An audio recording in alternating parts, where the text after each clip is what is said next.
6 बातें संतों के प्रति नहीं करनी चाहिए। वो वेग सहो और ये बात भूलकर अपनी वाणी पे न लाओ। बास निरूपण, किसी भी संत महात्मा वैष्णव के विषय में ऐसा कहना, ये तो महलों में रहते हैं या ये तो गांव में रहते हैं, ये तो इनको तो गंगा किनारे या स्मशान में कहीं खंडहर में रहना चाहिए, बाबा जी हैं ऐसे वैसे। वास निरूपण करना, तभी जब अहम जागृत होता है तो संतों की प्रति टीका टिप्पणी शुरू हो जाती है। वास निरूपण, किसी भी संत महात्मा वैष्णव के प्रति उसके वास के विषय में बोलना। दूसरा ज्ञान निरूपण, किसी संत वैष्णव के प्रति ऐसा, ये पढ़े लिखे तो है नहीं, शास्त्रों का इनको ज्ञान तो है नहीं, भेष बना लिया, बस पेट भरण पोषण के लिए घूम रहे, कोई इनको ज्ञान तो है नहीं। क्या भजन करेंगे, क्या विचार करेंगे? जब इनको पढ़े ही नहीं है, शास्त्रों का ज्ञान नहीं है, तो क्या ये भजन करेंगे? ज्ञान निरूपण।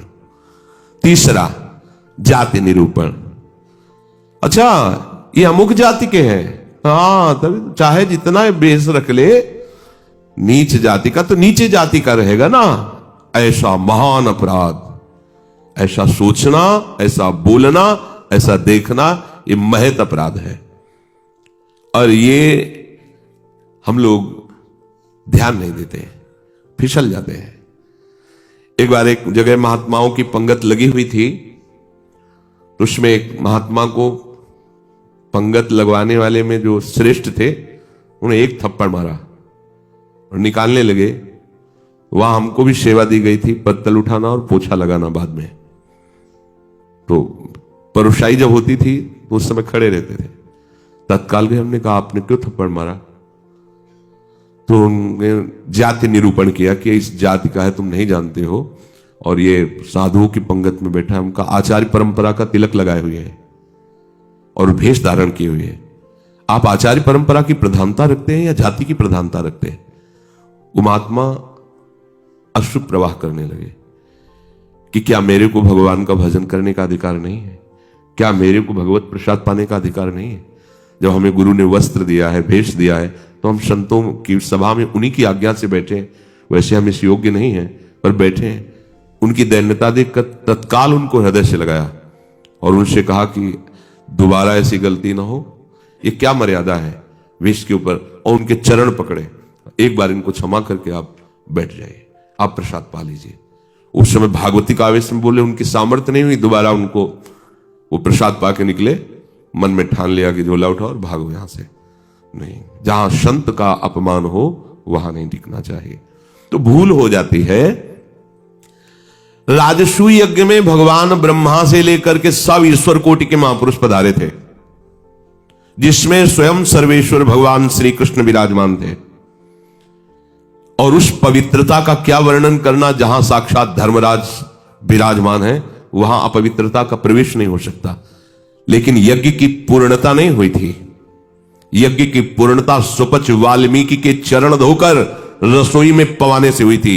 स्वयं भगवान श्री कृष्ण चंद्रजू ने ऐसा आदेश किया था, जिन्होंने स्वयं गीता जी में कहा, चातुर्वर्णम मया सृष्टा गुण कर्म विभागशः। लेकिन यदि वो भगवद अनुरागी है तो चातुर्वर्णम मया सृष्टा का सिद्धांत नहीं लागू होगा। भगवान व्यास देव जी कह रहे, अहो वत्सो पचतो गरीयान यद जिभ्याग्ये वर्तते नाम तुभ्यम। यदि राधा राधा कृष्ण कृष्ण जिभ्या से निकल रहा है, वो चांडाल भी है, तो उसका चरणामृत लेके पीना चाहिए। इसलिए हरिराम व्यास जी कहते हैं, व्यास मिठाई विप्र की तामे लागे आग, वृंदावन की स्वपच की जूठन खइए मांग। व्यास रसिकते ही बड़े ब्रजते अनत न जाए, वृंदावन की स्वपच लो जूठन मांगे खाएं। ये जाति निरूपण संत के प्रति करना महत अपराध है। और ये जब जाति का अभिमान बना हुआ है, तो भगवत दासत्व का अभिमान कैसे आ सकता है? किसी भी मार्ग में हो, आगे चल करके सब लय हो जाता है। ये देहाभिमान के अंतर्गत आता है। देह ही तो जन्मी है जाति में, ये स्वरूपाभिमान थोड़ी है, ये देहाभिमान ही है। इसलिए वैष्णव के सबके एक ही गोत्र है, अच्युत गोत्र। अपने सब रसकों के एक ही गोत्र है, हरिवंश गोत्र। अगर हम जाति पक्ष में चले जाएंगे तो भगवत पक्ष से हट जाएंगे। तहां जाति कुल नहीं विचार, कौन सुत्तम कौन गंवार, सार भजन हरिवंश को। और या रस मगन मिटे भव त्रास, सुनहु रसिक हरिवंश विलास, श्री हरिवंश गाय। कहीं भी प्रकट हुआ हो किसी भी कुल में, और वो जब आचार्य के शरणागत हो जाता है, आचार्य परंपरा से, तो अभेद हो जाता है। सुनय प्रपन्न जेब है, अभद्र सर्व के गए, तिन्हें मिले प्रसन्न हुए, न जाति भेद मानिए, न जाति भेद मानिए। उनको देख करके कहना चाहे सुभाग, हमारे अहोभाग्य आपके दर्शन हुए, आप पधारिए, आप विराजिए। और जैसे अपने पूज्य जनों का स्वागत किया जाता है, ऐसे मन में भी नहीं आना चाहिए कि ये अमुक जाति का संत है, इसके पैर कैसे छुए, इसका चरणामृत, अगर ऐसा तो आपका भजन बाधित हो जाएगा। जाति निरूपण, यही गलती हो गई थी दंडकारण्य के ऋषियों से श्री माता सबरी के प्रति। एक तो स्त्री जाति और दूसरी भीलनी। कैसे हम महाब्रह्म ऋषियों के बीच में बड़े बड़े कीड़ा पड़ गए थे, सरोवर के जल का प्रयोग नहीं कर सकते थे, सब अशांत थे। और भगवान श्री राम ने माता सबरी को सौभाग्य दिया ऐसा जो ब्रह्म ऋषियों को भी नहीं मिला। इसलिए कभी किसी संत के जाति निरूपण न करें। ये बिल्कुल देखो, हम सब प्रभु के अंश हैं। कर्म के अनुसार शरीर में आए, कर्म के अनुसार कुल में जन्मे, लेकिन हमको वो लेके थोड़ी बैठना है। हमको तो अपने प्रीतम के पास जाना है। हम ये कुल कर्म को लेके, जाति धर्म को लेकर के, शरीर को लेकर बैठे रहेंगे तो अगले जन्म निश्चित हो जाएगा। हमें प्रभु के पास जाना है। जो ही ये बात सोचकर आगे बढ़े तो आप केवल प्रभु के हो गए, खत्म खेल। बस सृष्टि चक्र के खेल के लिए है चातुर्वर्णम। भगवत मार्ग में जे ही आरूढ़ हुए तो वो शरीर राग हटा, भगवत अंश हो। जितने ब्रह्मादि पवित्र हैं उतने तुम्हारा स्वरूप पवित्र है। जो भगवान शंकर का स्वरूप है वही तुम्हारा स्वरूप है। स्वरूप में अंतर नहीं है, अंतर है देह में। स्वरूप तो सबका एक ही है, भगवत स्वरूप है, सब आत्म स्वरूप है। चौथा, वृत्ति निरूपण। किसी महात्मा को देख के कहना है ना हाथ में माला है, हमें खास तो भजनानंदी तो लगते नहीं, पड़े रहते हैं, इधर खाते उधर खाते, भंडारा खाते डोलते हैं। बिल्कुल नहीं। तुम क्या जानो, क्या जानो कौन सी क्या वृत्ति है। एक भजन की ऐसी भी वृत्ति होती है जिसमें माला विक्षेप होता है। भजन में सहायक माला होता है, और एक भजन की ऐसी वृत्ति होती है जिसमें माला विक्षेप होता है। अगर कभी उत्साहपूर्वक ले भी लिया जाए तो 10-5 मिनट से ज्यादा नहीं चलेगा, रख जाएगा। स्वाभाविक छाया हुआ है, अब वहां मन का चलाए तो विक्षेप पड़ रहा है, गिनती करे तो विक्षेप पड़ रहा है, चल रहा है। अब आप क्या जाने, आप माला देख के तो जान जाते हैं कि जप हो रहा है, लेकिन बैठे हैं, टहल रहे हैं, तो आपको लगा खाली टहल रहे हैं। नहीं, ऐसा नहीं। संतों को जानना बड़ा कठिन होता है। एक बार गुरु जी की सेवा में सुकुमारी शरण थे, जे ही लाडली कुंज में प्रवेश हुए तो महाराज जी का दुर्गंध आ रही। ऐसे देखा और कहा, वैष्णव अपराध करके आ रहे हो क्या? वो महाराज जी हम साबुन लगा के नहीं नहाते तो शायद शरीर से दुर्गंध। बोले वो दुर्गंध नहीं, ये वैष्णव अपराध की दुर्गंध है। गुरुदेव ने कहा, महाराज जी सावधान रहते हैं, कोई वैष्णव अपराध तो नहीं, हमें महसूस हो रही है। आप पहले वहीं खड़े रहिए, बताइए क्या वैष्णव अपराध किया है। भजन का क्या प्रभाव होता है, बहुत सूक्ष्म है, बहुत सूक्ष्म। महापुरुषों के हृदय से ही पता चलता है ना। प्रारंभ में था तो पंडित बाबा की वाणी पढ़ी तो तन्मयता एकदम पंडित बाबा में हुई। तो दूसरे दिन सेवा में गए तो उन्होंने कहा कि हमारे चिंतन में कृष्ण बलराम आए, तुम्हारे सिवा और किसी का यहां आना नहीं है। तो उनका हाँ महाराज जी, पंडित बाबा का चरित्र पढ़ रहे तो एकदम उसमें तन्मयता एकदम। बोले हाँ तभी आया चीज। अब कितना सूक्ष्म, मतलब ये सबके समझ में की बात। परिक्रमा दे रहे थे जगन्नाथ बाबा की कुटिया, दोपहर में देखा महाराज जी गायब। देखा तो अप्सरा कुंड में ध्यानस्थ एक वृक्ष के नीचे बैठे। महाराज जी वहां से क्यों चले आए? बोले इतनी जोर के गोपाल मंत्र के वहां परमाणु सिद्ध पुरुष थे ना, तो हमें विक्षेप पड़ रहा था निज मंत्र में, इसलिए हट के चले आए। वहीं हम पढ़े, हमें कुछ पता नहीं चल रहा। आपका कितना सूक्ष्म प्रवेश करते ही कह दिया आप वैष्णव अपराध करके आ रहे हैं, दुर्गंध आ रही। ओ हाँ महाराज जी, अगर ये वैष्णव अपराध है तो फिर वो एक समोसा बांट रहे थे, तो एक संत बार बार समोसा ले और खाते जा रहे थे, फिर लेते जा रहे थे, तो उसने धक्का मारा और दबकाक भगा दिया। तो हमें लगा कि कैसे संत है, इस समोसा के लिए बार बार हाथ फैला रहे हैं। तो बोले उनको जानते हो? बोले हाँ, प्राय वो दिखाई देते हैं बिहारी जी की गली में। बोले जाओ, महाराज जी ने पैसा दिया 50 रुपए उस समय, अगर जाओ समोसा खरीदो, उनको दो और उनके चरण पकड़ो, उनसे कहो कि आपके प्रति हमारी ऐसी मलिन बुद्धि हो गई थी, आप हमें क्षमा करें, फिर सेवा में आओ। कितना सूक्ष्म है महापुरुषों का सुरक्षा कवच। किसी भी संत के प्रति, वैष्णव के प्रति, ये तो पड़ा रहता है, तो कभी माला नहीं लिए, तो कोई भजन ध्यान करता नहीं, इस प्रकार से उसकी निंदा करना, ये वृत्ति निरूपण है। पांचवा है स्वरूप निरूपण। इनके चेहरे में कोई तेज तो है नहीं, हमें लगता है कोई महात्मा तो है नहीं, बनावटी ही लग रहे हैं, कोई आकर्षण तो है नहीं इनके चेहरे में, सच्चे साधु नहीं है, ऐसा वैसा नहीं।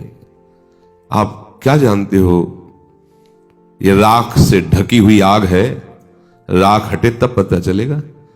अगर चेहरे से ही महात्मा की पहचान होती तो जड़ भरत जी को पहचान लेता रहुगण। और साधारण सत्संगी नहीं, कपिल भगवान से सत्संग करने जा रहा है, कोई साधारण सत्संगी नहीं, महापुरुषों का संग करने वाला है, फिर भी नहीं पहचान पाया राख से ढकी हुई आग को। जड़ भरत जी जैसे महान ब्रह्मभूत महापुरुष से पालकी उठवा दी, जब उनके वचन प्रकाशित हुए तो कूद पड़ा पालकी से चरणों के। इतनी ऊंची स्थिति के महात्मा कांप गया। ये किसी भी महात्मा के बाह्य रूप को देख करके नहीं जाना जा सकता कि किस कोटि का महात्मा है, कितनी ऊंचाई का है।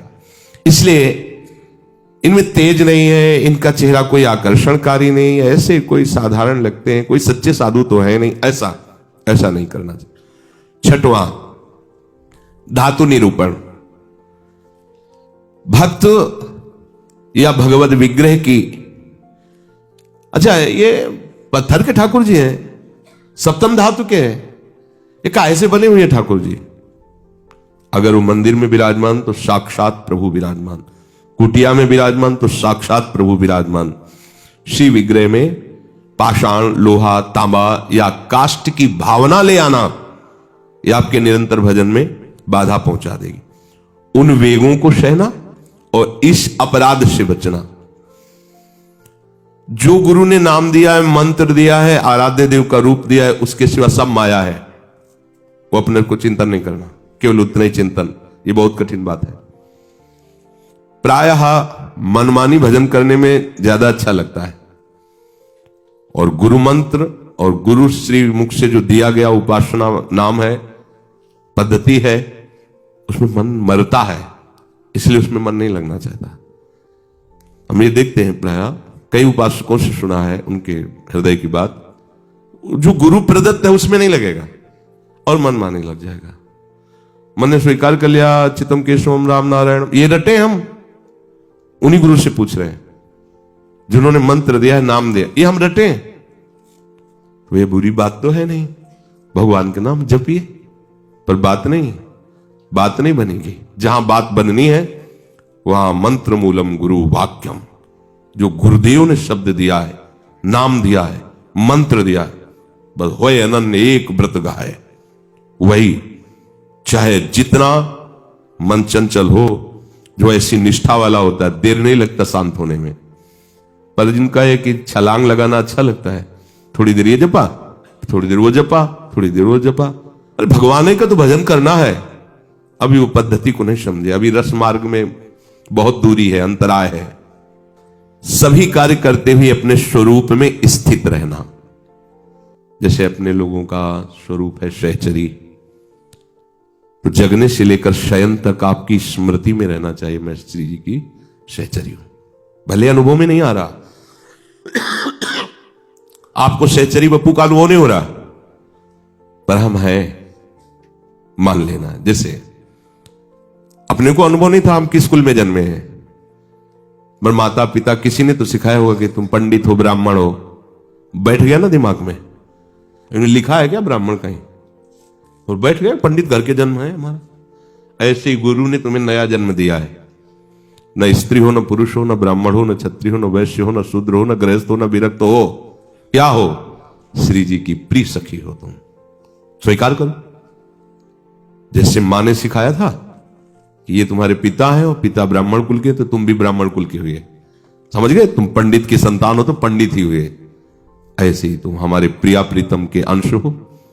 गुरुदेव ने समझाया तुम प्रिया प्रीतम की प्रिय सखी हो। बस ये दिमाग में तुम लाओ पहले, इसी से स्वरूप जागृत होगा। जो उपासना पद्धति मिली पहले दिमाग में ले आओ। न स्त्री हो, न पुरुष हो, न गृहस्थ हो, न विरक्त हो, न ब्राह्मण हो, न क्षत्रिय हो, न वैश्य हो, न शूद्र हो। तुम क्या हो? तुम प्रियालाल के निज जन हो। तुम प्रियालाल की सहचरी हो, प्रियालाल की प्रिय सखी हो। ये सुबह से शयन तक आपके दिमाग में आ जाए। जैसे हम रटते नहीं हैं, पर कभी भी पूछ लिया जाए तो हम अपनी बात बता देंगे। ये शरीर कहां जन्मा है, क्या है, कभी याद नहीं करना है, लेकिन वो है ना। ऐसे ही सहचरी बप्पू का है। हमने दर्शन नहीं किए सहचरी स्वरूप के, पर हमारे गुरुदेव कह रहे हैं कि आप सहचरी बप्पू हो, आपका स्वरूप सहचरी है, तो हम पहले स्वीकार करते हैं। उठते बैठते चलते फिरते आपके दिमाग में बात बैठ जाए कि मैं श्री जी की प्रिय सखी हूं। युगल सरकार हमारे प्रीतम है, और पीछे की जो बातें की गई वो हमारे जीवन में ना हो, तो भगवान जो कह रहे हैं आशीत मत परहा, मेरे परायण होकर बैठ जा, अर्थात आप निहाल हो जाओगे। भगवत आश्रित भगवत परायण वर्तमान में ही आनंदित होता, भविष्य की बात नहीं होती। वर्तमान में जाने मोरी छाती, उसका हृदय जो शीतलता और आनंद से भर जाता है, फिर वो कृतकृत्यता का अनुभव करता है। इसलिए सत्संग का श्रवण करो, फिर मनन करो और उसको जीवन में धारण करो। जो कहा गया नहीं करना उसको छोड़िए, जो कहा गया स्वीकार कीजिए उसको स्वीकार कीजिए। यही विवेक है, असत का त्याग और सत को स्वीकार करना। जिस सत को स्वीकार किया उसी में अनुराग कर लेना, यही उपासना का आंतरिक मर्म।